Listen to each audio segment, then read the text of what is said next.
In today's WrestleHavoc Daily, we are going to be talking about Seth Rollins, who got legitimately injured after his match against Jinder Mahal last night on Raw. We're also going to be talking about Brock Lesnar, who could potentially be back on WWE television very, very soon. We're also going to be talking about TNA, which had their live pay-per-view gate in almost 10 years, as well as Trinity's status with the company as well. All this and much more right here on WrestleHavoc Daily.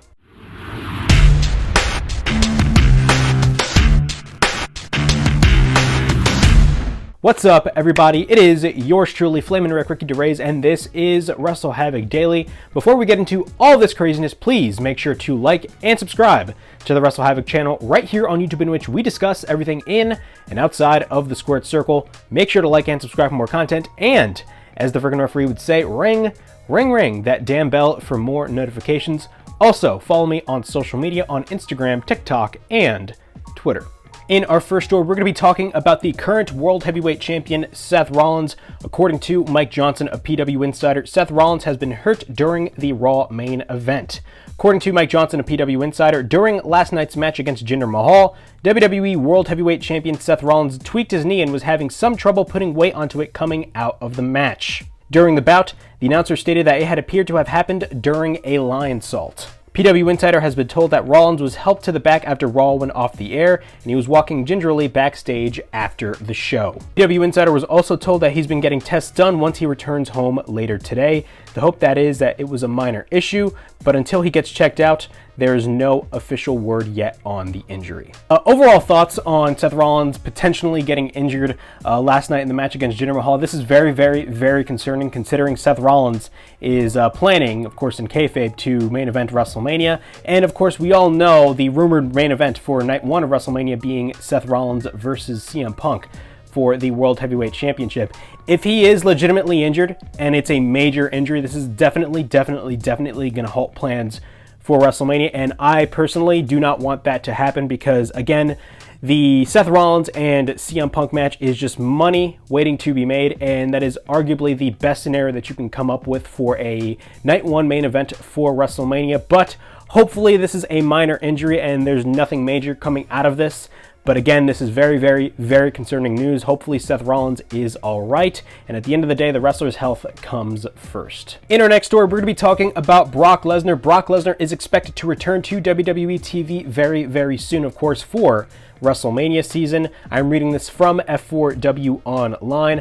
Brock Lesnar is returning to WWE television after a 5-month absence. In Monday's daily update, Dave Meltzer reported that Lesnar will be back on WWE television, quote-unquote, very soon.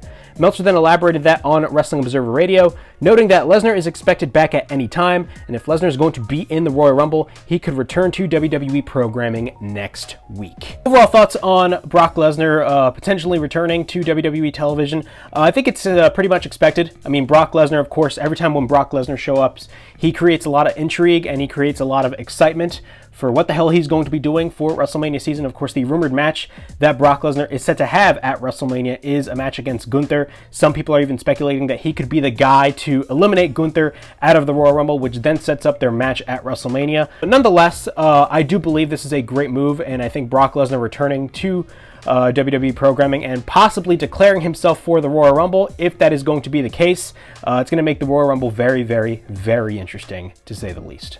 In our next story, we're going to be talking about TNA. Of course, TNA, Total Nonstop Action Wrestling, recently made its return this past Saturday with their Hard To Kill pay-per-view in Las Vegas, and it's safe to say it was a great show. If you guys haven't checked out the Hard To Kill review, the link will be in the description below.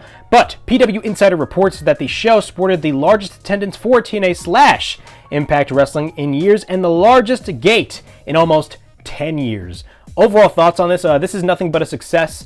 Of course, the TNA name, once it was announced this past October at Bound for Glory, there was a lot of hype behind the TNA, brand returning. And overall, I thought the Hard to Kill show was a phenomenal show. Of course, it had the arrival of Nick Nemeth, the former Dolph Ziggler, and from what it looks like, he's going to be going after the world title, which now is held under Moose.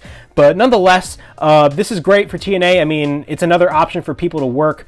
Impact Wrestling / TNA, or TNA now, has a lot of momentum going on. It's safe to say that we have a legitimate number 3 organization right now. So hats off to TNA. this is nothing but a success, and I wish all the best for the people working at Anthem and for TNA and Scott D'Amore as well. In our final story, we're going to be talking about Trinity Fatu, of course, the former TNA Knockouts champion who recently dropped her title to Jordynne Grace this past Saturday at the TNA Hard To Kill pay-per-view in Las Vegas. According to PW Insider, Trinity has several more dates with TNA, and she didn't finish up on Sunday. Of course, Sunday was the Snake Eyes tapings, according to sources with the company. It is not yet clear how many dates she has left, but TNA does have 2 tapings set for Orlando on Friday and Saturday. This is very interesting considering, you know, of course, Trinity recently dropped her Knockouts title at the Hard To Kill pay-per-view. Everybody thought she was going to be done with the company. There was rumors of her possibly being headed to WWE and, of course, her possibly showing up at the Royal Rumble.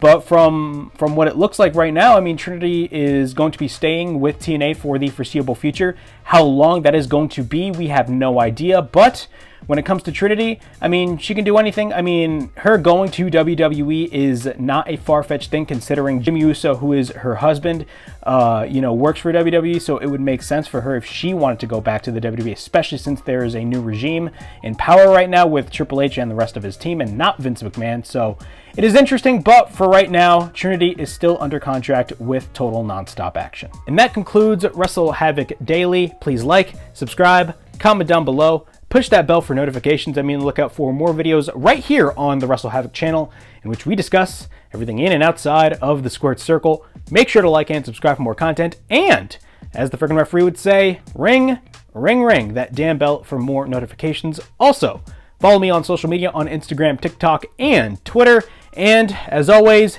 it is yours truly, Flamin' Ricky DeRays, signing out. I'll see you guys all later.